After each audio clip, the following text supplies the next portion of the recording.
Here are 11 complaints teachers have about this generation of kids that should deeply concern their parents. Teachers aren't just educators anymore. They're referees, tech support, and part-time therapists. And while every generation has its quirks, students today are bringing a whole new set of challenges with them that has educators everywhere rethinking their career choices. These are some of their main issues. Students struggle with reading comprehension.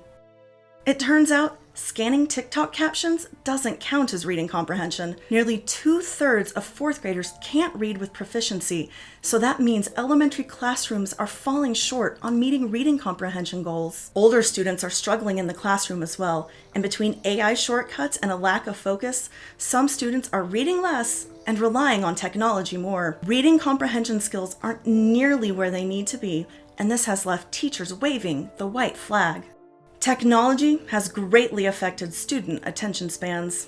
Trying to keep a student engaged these days is like asking a cat to do calculus. With constant screen exposure and social media rewiring their brains for instant gratification, many kids simply cannot focus in class. Students are also more active during class, which is often labeled as misbehavior when it's truly a social and mental need. Ox Journal even argues that struggles with concentration and hyperactivity start with screen time for toddlers, and when those toddlers have that early screen time, it puts these students further behind their classmates when they finally start school.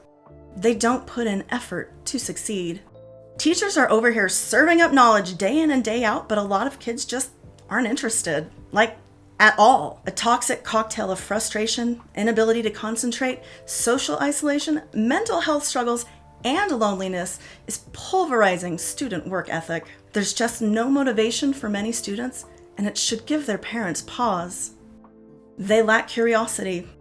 Once upon a time, kids asked questions like, "Why is the sky blue?" Now they just ask, "Is this going to be on the test?" Many students follow instructions like robots without any real engagement or interest in learning.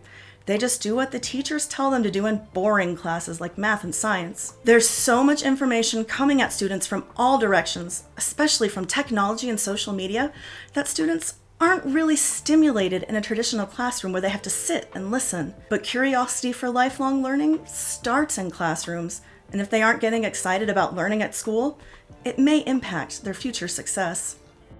Standardization isn't encouraging students to truly learn. Teachers say that standardized tests don't just stress students out, they also stifle creativity and critical thinking. Standardization urges students to approach learning from a rigid and linear perspective. And these tests, they aren't even very good at measuring academic success or progress. But in many school districts, funding is based on student performance on these tests. So these tests, they persist. Instead of learning just to learn, kids are memorizing just enough to pass and then immediately forgetting it all. It's not a great sign for the future. They struggle with problem-solving skills. Conflict resolution, critical thinking, emotional regulation. A lot of kids are struggling in all these areas, and they expect teachers to simply swoop in and fix things instead of students figuring them out for themselves. These students are being set up to fail later in life, both personally and professionally, as eventually they will have to problem solve on their own.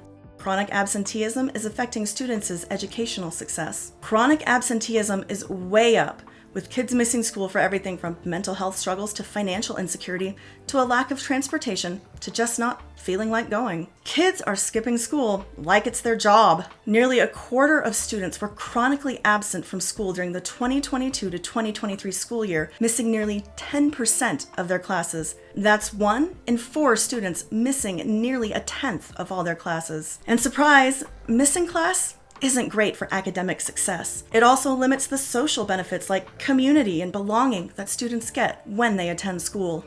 Teachers are saying that their students expect instant gratification. If a task doesn't provide immediate dopamine, students are out. Thanks to the magic of technology, students want instant answers, instant rewards, all with minimal effort. They feel entitled to it even. Students expect others to do the hard work of learning for them, and they actively avoid discomfort and challenges. In fact, some students misbehave and become emotionally unregulated at any sign of anxiety or difficulty, which cultivates a hostile environment for true learning in the classroom.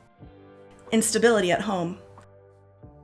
Some kids see school as a safe space, but with fewer resources and less support, it's not always enough. Schools are understaffed, Teachers are underpaid, and school districts are losing funding, which means the most vulnerable students are at risk of losing programs like free meals or financial assistance, things that make a real, tangible difference in their lives. Teachers see firsthand how instability at home affects performance in the classroom, and it will only get worse as resources from schools continue to dwindle or be removed altogether. The thing is, most of these problems students are facing can be solved, or at least mediated, with institutional changes. It's not a child's fault that the schools can't properly support them and provide resources. Students don't have emotional regulation skills. Outbursts, anxiety, and frustration are at an all-time high in schools. Many students haven't been taught how to process their emotions, leading to classroom disruptions that teachers are left to manage. Students need an authentic space to speak their minds and express their emotions, even when it's unproductive to the curriculum or gets in the way of standardized testing. But so many schools just don't have those resources. Many schools don't even have trained counselors, which leaves the teachers dealing with misbehavior and emotional outbursts during class time. Teachers say that students are distracted by technology in the classroom. Cell phones in the classroom are often a nightmare. Even when they're banned, kids will find a way. And the irony of this whole thing is that studies show students are more anxious without their phones. So there's no easy fix. Teachers are often not empowered by administration or parents to cultivate a cell phone-free classroom, so the teachers are then left to mediate distractions. Teachers aren't just worried about the classroom, they're worried about what happens next. If kids are struggling to focus, problem solve, or manage their emotions now, what kind of future are we setting them up for? It's time to start addressing these issues now, before they become the new normal.